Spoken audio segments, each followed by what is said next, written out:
part 2 of the rant. Thanks to Paul for helping us out in part 1. And GP brings some great perspective to horse racing, doesn't he? Like sometimes all those like millimetre of times the shit's out of, and it shouldn't. It's only winning information, which is what we all need.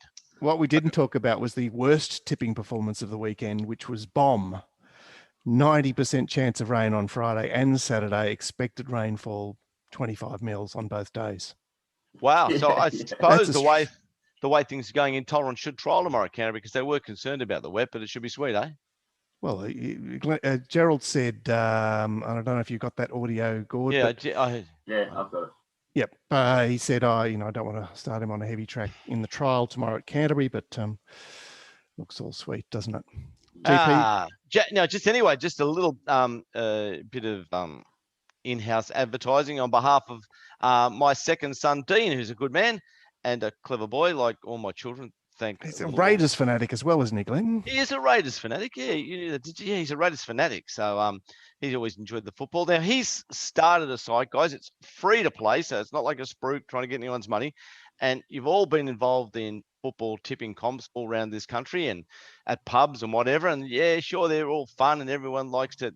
A lot of them are just for bragging rights. People play for money, whatever you want to do. But this site is set up to take your football tips, but the difference with this site, now it starts in 3 weeks on NRL and the AFL. So you've got the two competitions, and he's just starting out in his first business venture. He's been a good, hard tradesman all his life. He's worked in with Merlihan's group. What's their name? Top Sport, and they're supplying the odds. The difference with this site, Top Tippers, it's called. So go to, it's on the app, whatever that means. It's a mobile application. It's always funny. It's always funny when you're speaking technology. Watches this. Don't go to the app store next to Bing Lee when I try to find it. Anyway, go to your app. Download. I did it today. It took me a couple of minutes. So that shows how easy it is. Now, the difference between this site and all other football tipping sites, Gord, you'll like this, that the game is, let me just remember what he said. The betting odds of each game are used as the value of your tip.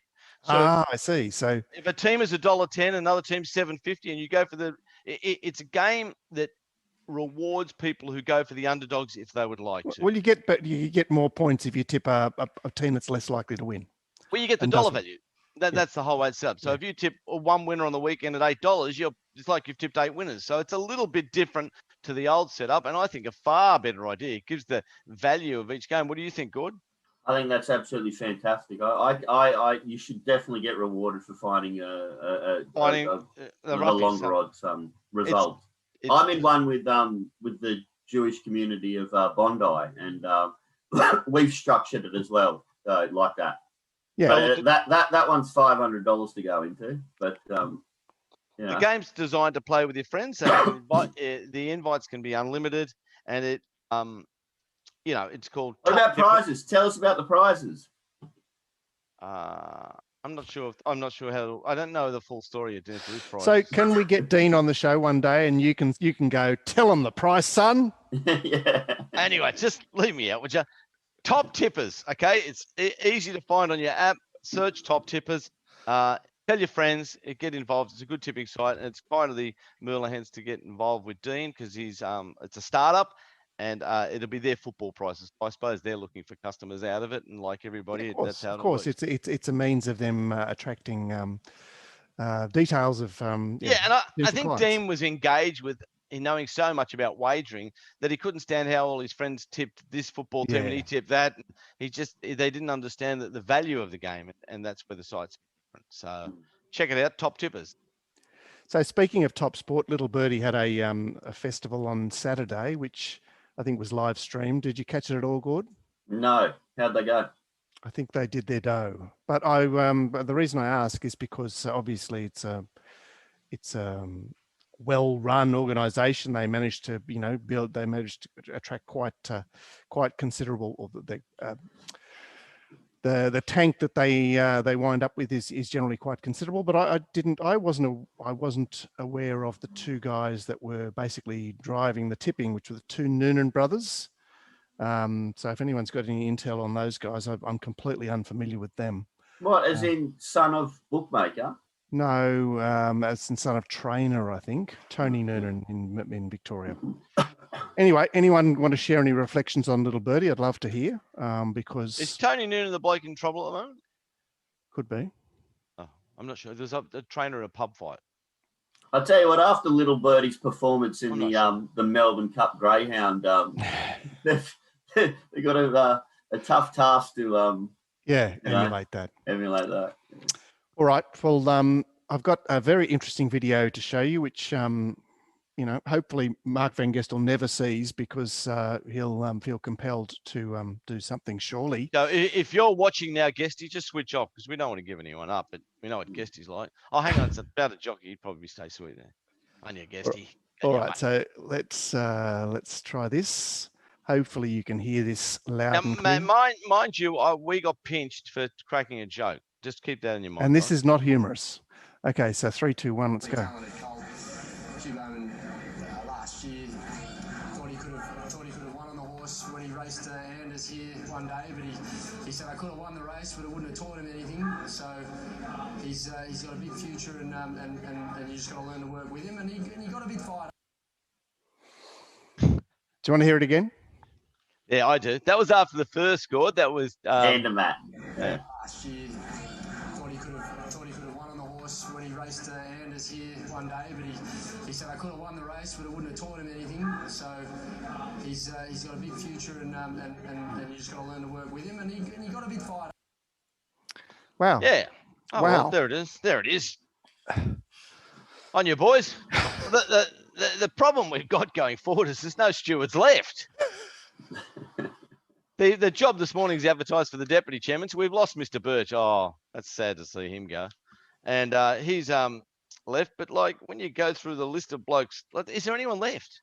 Van Gestel's going to be working 7 days a week, and then have to deal with me on the 13th. Is there any goss there about what that lovely gentleman, Mr. Birch, is up to? The only goss I've got is he was involved with the dogs prior to this in Queensland, and that when the live baiting tapes, because it was on his watch, they said, "Oh, you got to go." So basically, shown the door. Then he had a period of employment that no one seems to be able to find out what he did or wants to discuss. Which I've heard some rumours. Yeah, we don't want to talk about that. Yeah. So then Racing New South Wales throws him a bone, says, "Come and work with us," and he's got the job there because basically every other applicant would have looked like they, and he looked suited. So he's been there not long, and now he's gone to apparently. He's only been there a year, hasn't he? Gone to work back at the dogs in greyhound welfare. So he's going to be working with dogs, which he's going to be working with dogs, and in greyhound welfare. Okay. So all I can tell is like we lost Ray Murray, then his son-in-law Greg Rudolph, he's had to go. Philip Dingwall got brought in, and then something happened which we're not allowed to know about, so he went. Wade Birch is gone. So Danny Greer, he was a good young steward and a good fella. He works for Chris Lee. We lost Lee Dalton. Is there anyone in there? Hello? I tell you what, it's an indication when you have staff turnover like that, isn't it?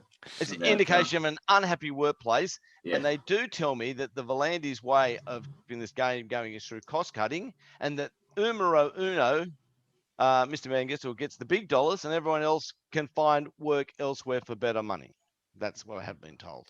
So obviously there's a tiering that's got some disparity in it that needs to be maybe looked at, but I don't know where they're going to go with everybody. Like you've got Van Gestel and a lot of young kids dagging him around in the ring. So the job's there for second in charge. Me and Nathan Snow have already applied for it. No, we haven't. I want you guys to start throwing in applications just for a laugh. So can we start bagging Birch, because now he's a dog man? Can we just give it to him? Are we allowed to? Speaking of Birch, one of his last hurrahs was last Wednesday at Kenzo. And did they sack him for this? I'll read you out what he did. So Toscanini, which Sleepy Bowman won in the third race, trainer's rep Mr. Jack Bruce was asked for an explanation regard to the tactics adopted today, which appeared to be in contrast with the Colts' most recent start. That was in Brisbane. Mr. Bruce explained that he instructed rider H. Bowman to take up a handy position on the colt, and after reading Racing New South Wales speed maps, which had positioned Toscanini on the speed, he did not believe there was a requirement to inform the stewards. After considering the explanation, Mr. Bruce was informed that the rules require advice to stewards of a change of tactics, even in the circumstances he outlined, and he was reprimanded and advised that in future he must ensure that all changes of tactics are proactively advised to the stewards. I'll just show you the map from that day. Well, thank God he's gone. That's the kind of ruling you make. Right, there's Toscanini sitting second. Yeah. Ridiculous. It's their information, for Christ's sake. Of course, Jack doesn't have to say anything. It's one of the most. It's borderline farcical. There should be a complete retraction by the stewards. They've got to sometimes, like, they're blokes, and sometimes if they make a mistake, they've got to drop their ego. They've got to send a letter of apology to Mr. Bruce and just bat on and say, no, we mucked up. Because even if you look, I looked up the tape of the run at Brisbane. It jumped well. It tried to go forward, got caught 3 wide.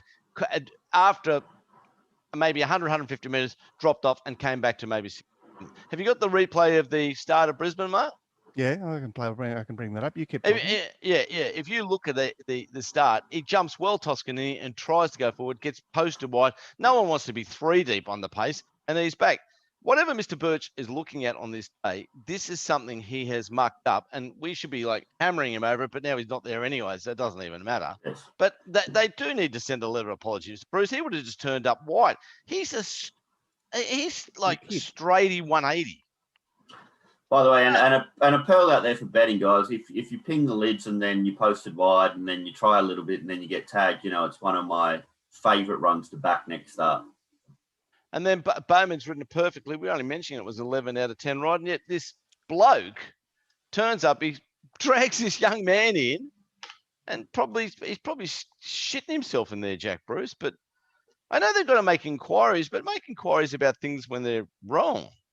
Yes, I've said this before. I think so often they're doing stuff just to pretend like they're doing stuff. Mate, sometimes, yeah. Just leave it. There's nothing wrong. Yeah. But I ain't broke. Don't fix it. What about when Jack Bruce went to the Racing New South Wales maps, who had it in second spot? Like, don't you just retract there and go, "Oh, sorry, Mr. Bruce, I didn't know." I know. The game's got a bit embarrassing. How are you there, Mark? Yeah, ready. You watch Toscanini. That's the Aquas colours, guys, the light blue. And this is in Brisbane. Moved in. Lights on. Stand by for the Grand Prix. Favourite, the Eleonora. Where rights away they go. Barrier 5. Slowly and awkwardly there. The favourite, the Eleonora, began well. And Bossy's going up in search of the lead here. Matt Mort Shark jumped well. Toscanini, it's handy. Dune 45 on atonement coming over from out wide. And Pure Deal is the next one. But Bossy got over to lead here on the Eleonora. Just being kept out. Stay there, though, because Matt McGilvray strides up on board. Atonement the outside. Dune That's all you got to look at, Mark. Third there with Matt Mort Shark. Ellie Rosa came out last.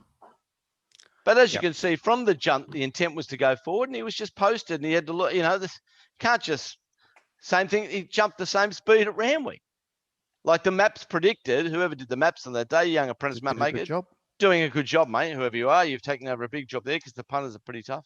But yet the bloke in charge of you on the days dragged in Mr. Bruce, had this awful inquiry, which is you just shake your head. Anyway, he's gone to the dogs. I'm glad we're without him, but I don't know what we're going to do about staffing going forward because it's quite simple. 2IC is now going to be the new map maker. He's got a promotion already. He's been in the game for 2 weeks. Because I'll give you seriously what Burge is thinking. If that Van Gestel had a little bit more brain capacity than maybe I give him credit for, he should be going to Volandis this week and asking for a $300,000 pay rise. Yeah, he'd have to get it. There'll be no one left to run racing.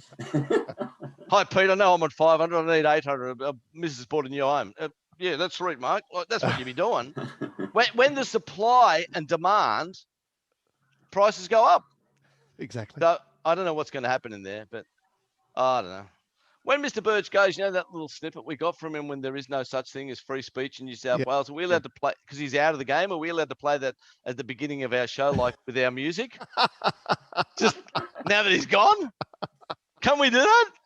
Why not? I'll write to Van Gestel and see if we're allowed to. No, don't ask. We'll just put it on the just put it up non-free list. Because Van Gestel's always hammering us about participants in our industry. old Baldy Birchie's gone, so we're sweet. We'll be hammering him in weeks to come. Don't worry about that, Birchie. We won't be missing you. You guys because there's no such thing as, eh? You're scaring me, Glenn. Why? I'm just saying this second segment is going to be 3 legal cases.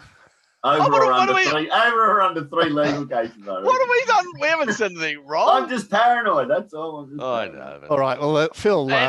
You know, it's just. I'm just worried about the staffing levels. Why wouldn't you be? Hard to get good staff, Glenn. Well, I ran them all down here. We lost Ray Murray. The son-in-law couldn't even get the top job there, which was funny. Greg Rudolph, and he went. Then Philip Dingwell went. Now Burge, Danny Greer, Lee Dalton. It's a who's who. Yep. Who's who. They keep, and the only new blood they bring in there is Lambourne and Pollard inquiries. At least we're in suits. All right. Phil writes, has anybody else noticed what happened last week and continues into this week with programming? Starting yesterday, that's he's talking last Tuesday, Monday, the 15th of the 2nd, we have Muswellbrook, Scone, Newcastle, Corindai, and on Saturday, Newcastle. This week, Tuesday starts with Tamworth, then Gosford, Wyong, and just for a change, Newcastle on Saturday. All of these meetings are centred on the Newcastle and Hunter region. Why? I wish that Rosehill could get similar attention. Over the summer period, Rosehill's been allocated less than half the number of meetings that Randwick's had. Do I note a hint of elitism, or does the eastern suburbs and lower North Shore partygoers just drink more than those out west? It has been crazy how many meetings have been on in the Hunter. Oh, unbelievable. 2 weeks. I mean, what was the story with Muswellbrook Scone back to back? Oh, well, Scone was transferred from. No, not yesterday. Not the Taree, not the Taree back to Scone. I'm talking about last Monday and Tuesday. Anyway, it is what it is, and if they can get the horses. Apparently, there is trouble in Paradise, Newcastle. Though the Beaumont's just completely out of play, and the trainers are jumping up and down about a very uneven course proper surface there. So we might hear more there. Dave, I got his hackles up. He said, "Hey fellas, just like to comment Mark's suggestion that when you take the early prices, that you should get the price that the horse goes back up at. You gave Lakeen as an example. What about the horse I backed in the first, Andermatt? I took $13. The deductions were 12 cents, leaving me with $11.44 after scratchings on Friday." Yeah, just kind of jump in there, Mark. What organisation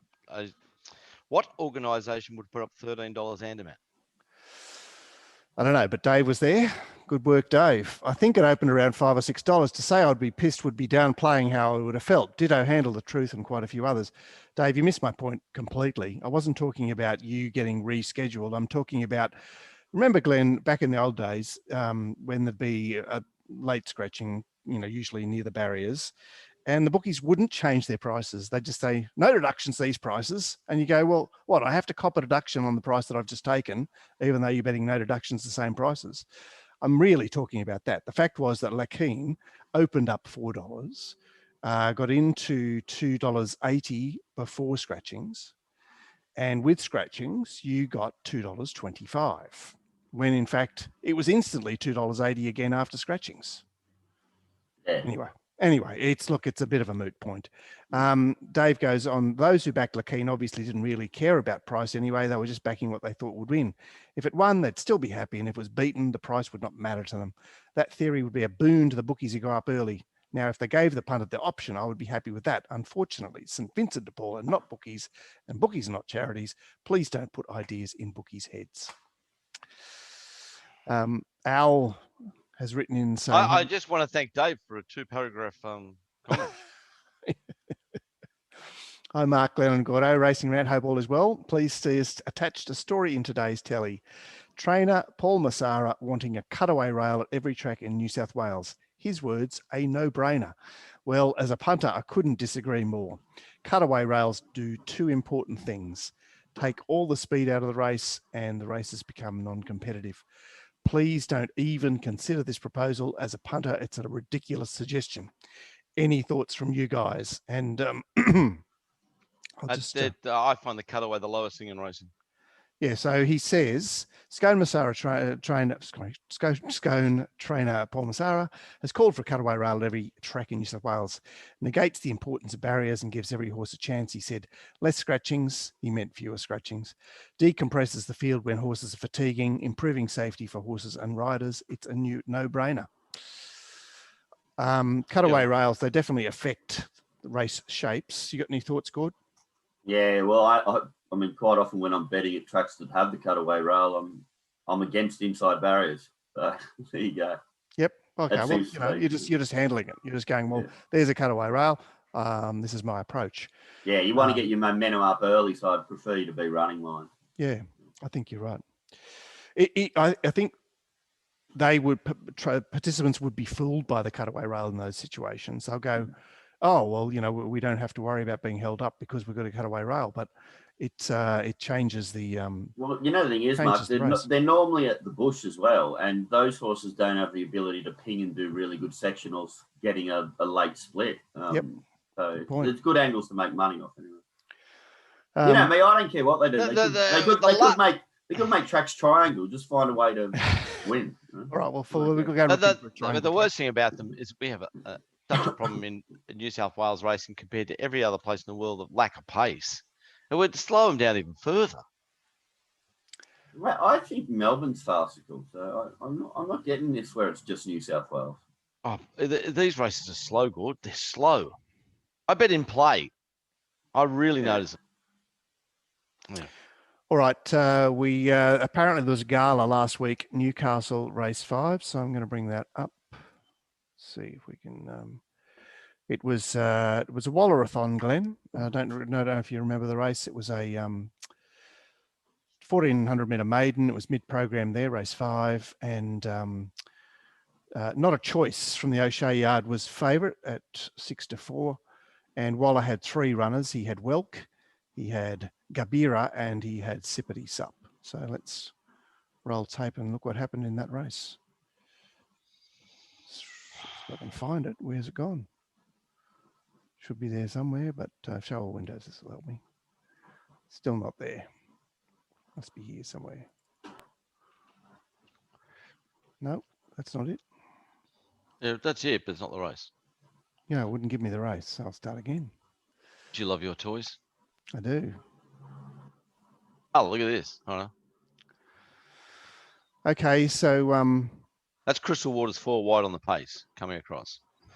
It's not a O'Shea's thing straight at the front of it. Yep, that's O'Shea's thing in the gold cap with the white sleeves. Yeah. That's contesting the lead. And that is Sippity Sup with Kathy on board, setting the speed, is it? Are you, okay. Waters, they're followed by Welk fourth on the rails inside of Ugly Nikos. 2.5 away, Sheer Treasure, the outsiders, Gabera, and falling away Arataki. Sippity Sup's gone mad up front at the 600. She leads it around the turn by 4. In second, Not a Choice. The outside, Crystal Waters. Well, getting up on the insides, tracking through well. About to peel to the outside is Ugly Nikos, and they're followed by Sheer Treasure and Gabera. Sippity Sup stopped like a prick balloon at the 300 and racing to the lead. Not a Choice. Here's Ugly Nikos getting home. Crystal Waters is battling away. Well got held up momentarily. She's getting balanced again and coming through, and Gabera out wider. Moving up now, Welk's taken the lead from Not a Choice. Ugly Nikos battling away, then Gabera and Sheer Treasure late, but it's Welk clear with 50 to go, and Welk won it by a length and a quarter. Sheer Treasure third, Ugly Nikos 3 lengths away, Gabera fourth, and then Not a Choice. Next came Arataki, Crystal Waters. What are we looking at? We're looking at the fact that Waller had 3 runners, and his 4-year-old mare Sippity Sup was the best to the 600 on the day. So that's how fast she went. That's how fast she went. They went 8 lengths above to the 600 and 10 lengths slow from the 600. And I can show you Ratings to Win's map of Sippity Sup and how much pace she normally has, and I think that this was what was objected to principally. So there's the speed map from the race, which we don't have any official speed map or steward speed maps of the race. Not a Choice, Crystal Waters, Gabira, and Arataki up in the front half. So we got 4 like positive leaders. Sippity Sug's 5th pick lengths away, and it's raced to the front. And what are you saying? Put the race on a bit for the stablemates? Is that what they're inferring? That's the inference, yes. Yeah. Okay. Well, I don't know. That I was watching that race on the betting. That Wilk was particularly soft on Betfair the whole way through betting. Well, it was having its first start and had some particularly slow trials, I suppose. So, the fact that it wasn't backed, it doesn't seem to join the dots. But I know that I think the boys were too busy with Jack Bruce and Toscanini. Anyway, there has been an inquiry opened into Kathy's riding on that horse. Oh, there has been. Well, you know what? There shouldn't be either. Like, stop making work for yourself, guys. You want to find the boogeyman, you can find the boogeyman. I think, Gord, when a horse has shown as little speed as Sippity Sup in its 7 career starts to date, and all of a sudden, isn't our whole idea? We just want them to race. We don't want tactic change or anything like that. So, but doesn't Waller's fanatical about saying certain horses going forward? Does that mentioned on the day? Wasn't mentioned. Okay. You've got to know that. And by the way, the fact that for me, the only time I want an inquiry is if something happens that you don't expect to happen and there was considerable betting moves or funny betting drifts or firms. Yeah, I know. If the market doesn't match up with it, then just move on. Shit happens. Okay, but I think that what upset some punters was the fact that they bet into that race and their betting was, I'm just going back to look for. Yeah, but therein lies the drama, Mark. They're betting, so they're gambling. They're gambling. They're not putting their money in the Commonwealth Bank with their passbook like I do and get it stamped and get 0.00001% interest. Do you know what I mean? Like they're gambling. Yeah. Do you agree, Gord? Yeah. Look, for me, the thing about it is like sometimes funny map situations occur that are positive for you that you didn't assess happening, and sometimes it doesn't work out that way. And for me, we're betting in hundreds of races every week. They're leaving out. The tactics changes on that day were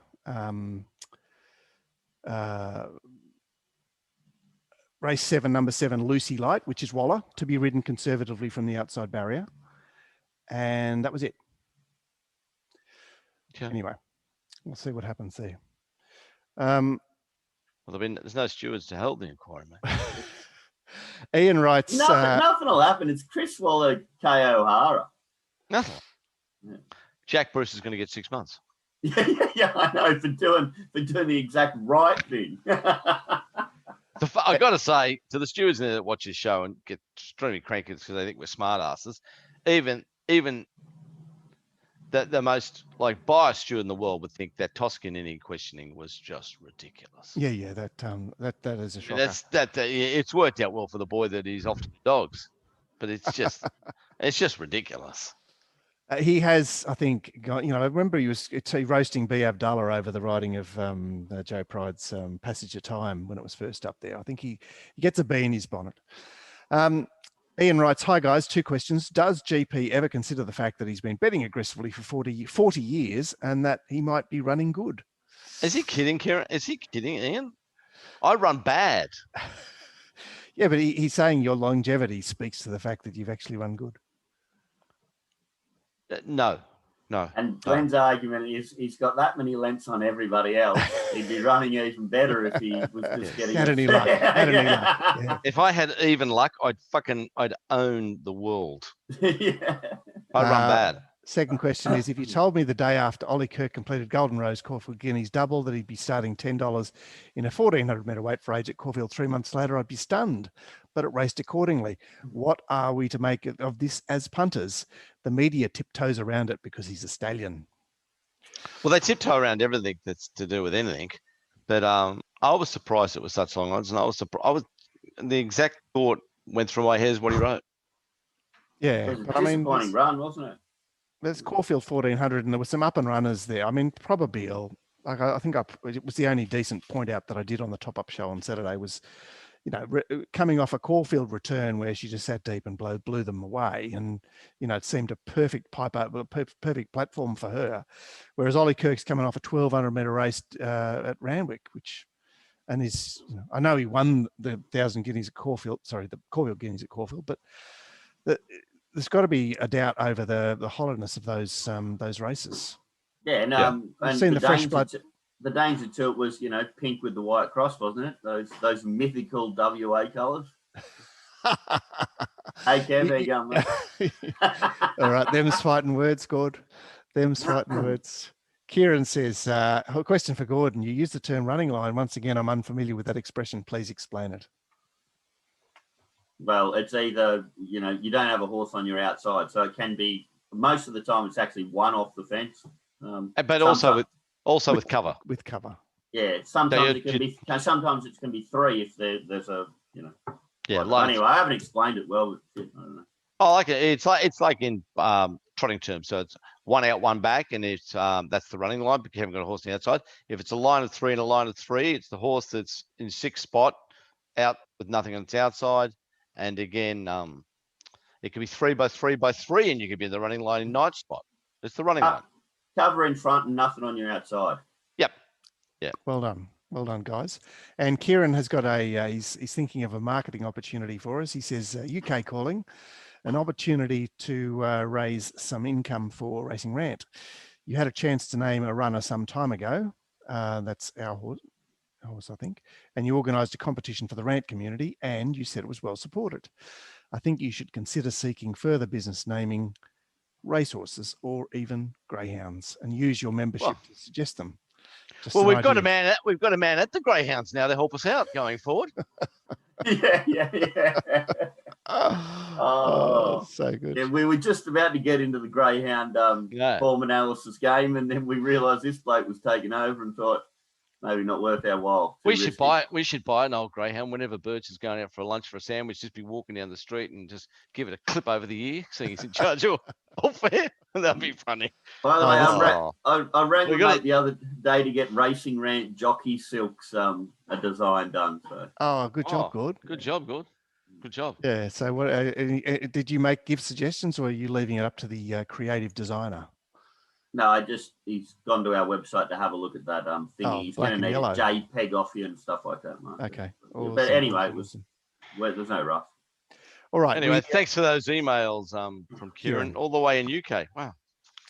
He's been there ever since you met him at the inaugural Racing Rant Christmas party in 2016, and he's been in the UK ever since. Racked off. Where is this Intolerant trialling? Which heat is it, Glenn, tomorrow? I haven't looked, Mark. No, it's at Canterbury. I don't know what's wrong. Yeah, I haven't come across it yet, but I'm sure. Anyway, it's somewhere. It's been a good show. Let me jump in quickly. So for those guys I mentioned earlier, Top Tippers is the name of my son's new business thing, and like I said, it's free to play, and it looks a fun site for you guys out there that want to get involved with your friends tipping in football games, but using the odds as the game value, which it teach more people about odds and discrepancies in prices. And want to thank Lloyd and Mr. Milham for getting behind my son, who's he's a smart cookie, but it's good to have a bit of backup there. And it's good that it's with a reputable. Can I spit that out? Reputable. Jesus, that's a tough one. Reputable bookmaker as well. Fucking oath. Takes a bet, Lloyd.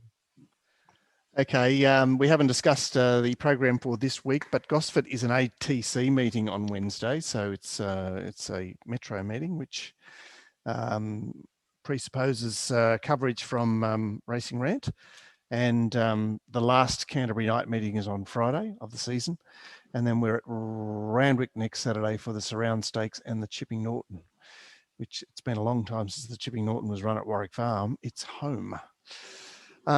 All right, that's it from us. So we'll be up with a preview for Gosford tomorrow afternoon and a top up for Gosford on Wednesday. So all things being equal, we'll see you then. Yeah, thanks for watching. Bye. Bye.